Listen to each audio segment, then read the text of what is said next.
ಬೀದರ್ ಕೋಟೆಯು ಹಳೆಯ ನಗರ ಪ್ರದೇಶದಲ್ಲಿದೆ. ಬೀದರ್, ಕರ್ನಾಟಕ, ಭಾರತ. ಕೋಟೆ, ನಗರ ಮತ್ತು ಜಿಲ್ಲೆಗೆ ಬೀದರ್ ಎಂಬ ಹೆಸರು ಅಂಟಿಕೊಂಡಿದೆ. ಬಹಮನಿದ್ ರಾಜವಂಶದ ಸುಲ್ತಾನ್ ಅಹ್ಮದ್ ಶಾ ಮೊದಲನೇ 1427 ರಲ್ಲಿ ಗುಲ್ಬರ್ಗಾದಿಂದ ಬೀದರ್ಗೆ ತನ್ನ ರಾಜಧಾನಿಯನ್ನು ಬದಲಾಯಿಸಿದನು ಮತ್ತು ಹಲವಾರು ಇಸ್ಲಾಮಿಕ್ ಸ್ಮಾರಕಗಳೊಂದಿಗೆ ತನ್ನ ಕೋಟೆಯನ್ನು ನಿರ್ಮಿಸಿದನು. ಬೀದರ್ ಕೋಟೆಯೊಳಗೆ 30ಕ್ಕೂ ಹೆಚ್ಚು ಸ್ಮಾರಕಗಳಿವೆ.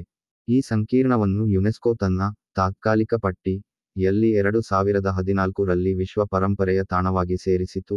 ಈ ಪ್ರದೇಶದಲ್ಲಿ ಇತರರೊಂದಿಗೆ ಡೆಕ್ಕನ್ ಸುಲ್ತಾನರ ಸ್ಮಾರಕಗಳು ಮತ್ತು ಕೋಟೆಗಳ ಹೆಸರಿನಲ್ಲಿ. ಬೀದರ್ ಕೋಟೆಯು ಅನೇಕ ಐತಿಹಾಸಿಕ ಮೈಲಿಗಲ್ಲುಗಳಿಗೆ ಸಾಕ್ಷಿಯಾಗಿದೆ. ಬಹಮನಿ ರಾಜವಂಶದ ಉಗಮ ಮತ್ತು ಪತನ, 5 ಡೆಕ್ಕನ್ ಸುಲ್ತಾನರ ಉದಯ ಮತ್ತು ಪ್ರತ್ಯೇಕತೆ, ಬಾರಿದ್ ಶಾಹಿ ಮತ್ತು ಆದಿಲ್ ಶಾಹಿ ರಾಜವಂಶಗಳ ವಶಪಡಿಸಿಕೊಂಡಿತು ಮತ್ತು ಅಂತಿಮವಾಗಿ ಬೀದರ್ನ ದಿಗ್ಬಂಧನದಲ್ಲಿ ಮೊಘಲ್ ಚಕ್ರವರ್ತಿ ಔರಂಗಜೇಬ್ ಗೆದ್ದನು. 1657 ರಲ್ಲಿ. ಬೀದರ್ 14ನೇ ಶತಮಾನದಲ್ಲಿ ಬಹಮನಿ ಸಾಮ್ರಾಜ್ಯದ ರಾಜಧಾನಿಯಾಗಿತ್ತು. ಈ ಕೋಟೆಯನ್ನು ಅಹಮದ್ ಶಾ ವಾಲಿ ಬಹಮನಿ ನಿರ್ಮಿಸಿದ. 15ನೇ ಶತಮಾನದಲ್ಲಿ ಸುಲ್ತಾನ್ ಅಹ್ಮದ್ ಶಾ ಮೊದಲನೇ ಅವರು ತಮ್ಮ ರಾಜಧಾನಿಯನ್ನು ಕಲಬುರಗಿ, ಗುಲ್ಬರ್ಗಾ ದಿಂದ ಬೀದರ್ಗೆ ಬದಲಾಯಿಸಿದಾಗ ಕೋಟೆಯನ್ನು ನವೀಕರಿಸಲಾಯಿತು. ಬೀದರ್ ನಗರ ಮತ್ತು ಕೋಟೆಯು ಕರ್ನಾಟಕ ರಾಜ್ಯದ ಉತ್ತರದ ತುದಿಯಲ್ಲಿರುವ ಬೀದರ್ ಪ್ರಸ್ಥಭೂಮಿಯ ಅಂಚಿನಲ್ಲಿದೆ. ಕಡಿಮೆ ಲ್ಯಾಟರೈಟ್ ಬೆಟ್ಟಗಳನ್ನು ಒಳಗೊಂಡಿರುವ ಪ್ರಸ್ಥಭೂಮಿ ಪ್ರದೇಶವು ಗೋದಾವರಿ ನದಿಯ ಪ್ರಮುಖ ಉಪನದಿಯಾದ ಮಂಜಿರಾ ನದಿಯಲ್ಲಿ ಉತ್ತರಕ್ಕೆ ಕೊನೆಗೊಳ್ಳುತ್ತದೆ. ಕಾರಂಜಾ ನದಿ, ಉಪನದಿ, ಸುತ್ತಮುತ್ತಲಿನ ತಗ್ಗು ಪ್ರದೇಶಗಳನ್ನು ಬರಿದಾಗಿಸುತ್ತದೆ ಮತ್ತು ಮಂಜಿರಿ ನದಿಗೆ ಸೇರುತ್ತದೆ. ಬೀದರ್ ಜಿಲ್ಲೆ ಕರ್ನಾಟಕದ ಗೋದಾವರಿ ಜಲಾನಯನ ಪ್ರದೇಶದ ಏಕೈಕ ಭಾಗವನ್ನು ಒಳಗೊಂಡಿದೆ. ಭೌಗೋಳಿಕವಾಗಿ, ಬೀದರ್ ಜಿಲ್ಲೆಯು ಪ್ರಧಾನವಾಗಿ ಡೆಕ್ಕನ್ ಟ್ರ್ಯಾಪ್ ಆಗಿದ್ದು, ಪೂರ್ವದ ಗಡಿಯುದ್ದಕ್ಕೂ ಗೈಸ್ನ ಆಧಾರವಾಗಿರುವ ಪದರಗಳು ಹೊರಹೊಮ್ಮುತ್ತವೆ.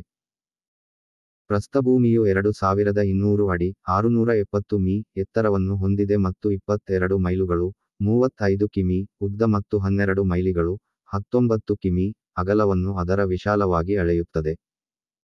ಪ್ರಸ್ಥಭೂಮಿಯು ಒಟ್ಟು 190 ಚದರ ಕಿಲೋಮೀಟರ್ 73 ಚದರ ಮೈಲಿ ವಿಸ್ತೀರ್ಣವನ್ನು ಒಳಗೊಂಡಿದೆ.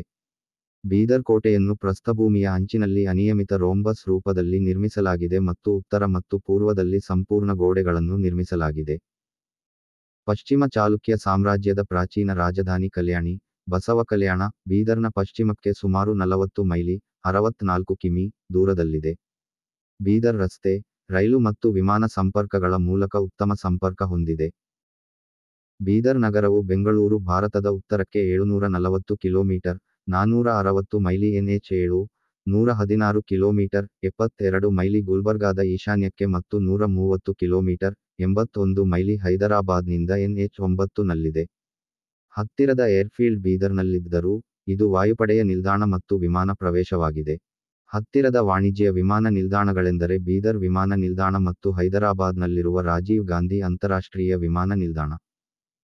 ಕನ್ನಡ ಸಿನಿಮಾ ಬರದ ಭಾಗಗಳನ್ನು ಬೀದರ್ ಕೋಟೆಯಲ್ಲಿ ಚಿತ್ರೀಕರಿಸಲಾಗಿದೆ, ಆದರೆ ಚಿತ್ರದ ಹೆಚ್ಚಿನ ಭಾಗವನ್ನು ಬೀದರ್ ಮತ್ತು ಸುತ್ತಮುತ್ತಲಿನ ಸ್ಥಳಗಳಲ್ಲಿ ಚಿತ್ರೀಕರಿಸಲಾಗಿದೆ.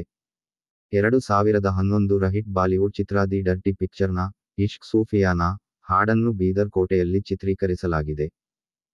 ಈ ಹಾಡು ಕೋಟೆಯಲ್ಲಿ ವಿದ್ಯಾ ಬಾಲನ್ ಮತ್ತು ಇಮ್ರಾನ್ ಹಶ್ಮಿ ಜೊತೆಗಿನ ಸೀಕ್ವೆನ್ಸ್ಗಳನ್ನು ಹೊಂದಿತ್ತು. ಮುಂದುವರಿಕೆ ಭಾಗ 2 ಇತಿಹಾಸದ ಕಥೆಯಾಗಿರುತ್ತದೆ.